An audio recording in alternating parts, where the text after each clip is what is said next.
What's your name? Grace. Hi, Grace. Talk Time with Reid Moriarty. She'll sit there. I'll sit there. I'm the director. Of course you are, the director. I'm so glad you're here, Joel McKay. I'm excited to be here too. I've heard your material. I like it. So. All right. So, Joel McKay, what year did you ride in the Little 500? I was on a team in 1994, 1995, and 96.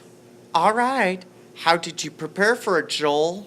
Well, at IU, I don't know if you know this, but people take this very seriously. So the preparations include training throughout the entire school year. We started in about mid-August, train all the way up through April.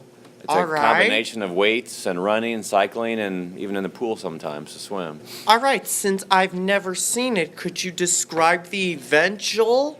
I would be happy to. It's kind of, you know, of course, about the Indy 500, right? You've heard of that. I've never heard of it. Okay, well, I'll tell you. Could you tell us? I will. It's 200 laps, All right. and this race here is the exact same way. So the riders line up in 11 rows of 3 riders across, and they race around 200 laps for a total of 50 miles. That is unbelievable. How has the Lil 5 changed since 1951, Joel? Good research there. How has it changed? Boy, it's gotten, I think it's gotten a lot more competitive. The technology has helped the bikes get to be a little bit better. The university provides the bikes, so you all have to ride the same bike, and they were terrible for a long time because they were so inexpensive. They've gotten a little bit better. The teams that ride in the race take it a lot more serious than they once did, probably. What bikes did they ride? Well, the bikes, the name brand has changed over the years, but the current model is called Schwinn, and it looks kind of like a road bike with road bike handlebars, but it has no gears. It has no gears. And it That's has too It's a bad. pedal brake, like a coaster brake, yeah. All right. What do you think makes a great bicycle rider, Joel?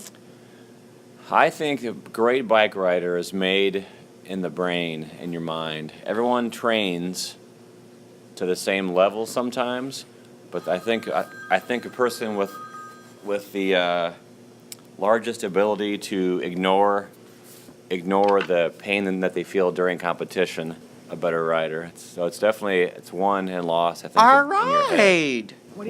What's the pain? Well, the pain most of the time in cycling probably is going to be in your legs. It might be your lungs a little bit. My lungs? Okay. Your legs or for sure your leg muscles will be burning a lot. All right. How do you help train 5 little riders, Joel? I help train the little 5 riders by there's one role is riding the training, telling them what to do on a week by week basis, how long to ride, how much to swim, how far to run. I also help raise money for them so that they have money for their supplies and they can travel to Florida in December to train. Right. So who taught you to ride a bike when you were a kid, Joel? Now, Reid, that is a good question. I believe it was my mom, and I was on top of a bucket, upside down bucket in our alley, trying to balance myself over the bike, but cheating by putting one foot on top of a bucket. All right, before I one could foot on take a off. bucket? That's Yes. amazing. I was balanced by a bucket, and then I got a push start and just said, take off. Could you tell me a story about the gnarliest fall you ever had, Joel? The gnarliest fall I've ever had, Reid. Can I think about that for a minute? I've had a lot of them. Okay.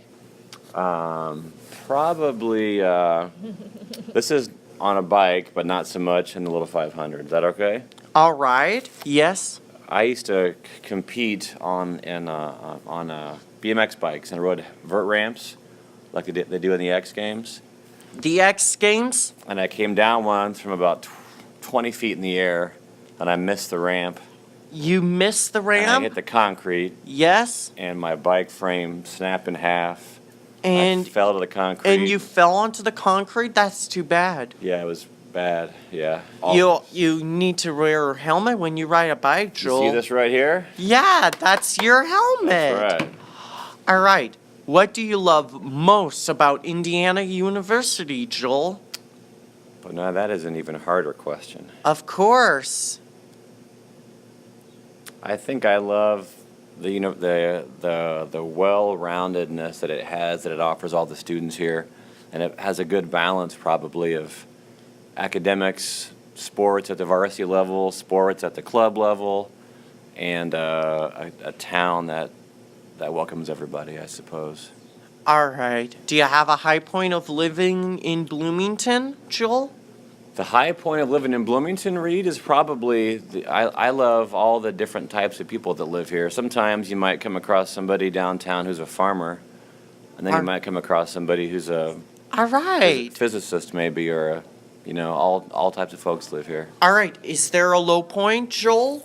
Is there a low point? Well, Reid, for a city like Bloomington in our state, houses here seem to cost more than most cities. That might be a low point, if there is one. All right. We have 2 more questions, Joel. What's your favorite movie about bicycling? Favorite movie about bicycling would be, have you seen Breaking Away? Breaking Away. Have you seen that? I've never seen Breaking Away. You should watch it. Guess what it's all about? Bicycling? Bloomington and Little 500. All right. You'd love it. How realistic is the movie Breaking Away? I think it was set in the 1970s, late 70s. So for that time, probably pretty realistic.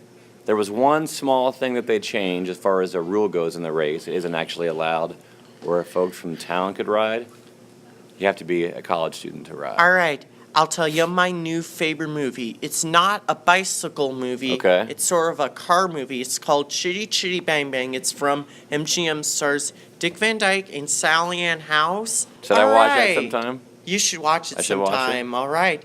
That is the interview with Joel McKay, the Lil 500 rider. We're at the Indiana University. Yes. Cut. Awesome. Talk Time with Reid Moriarty.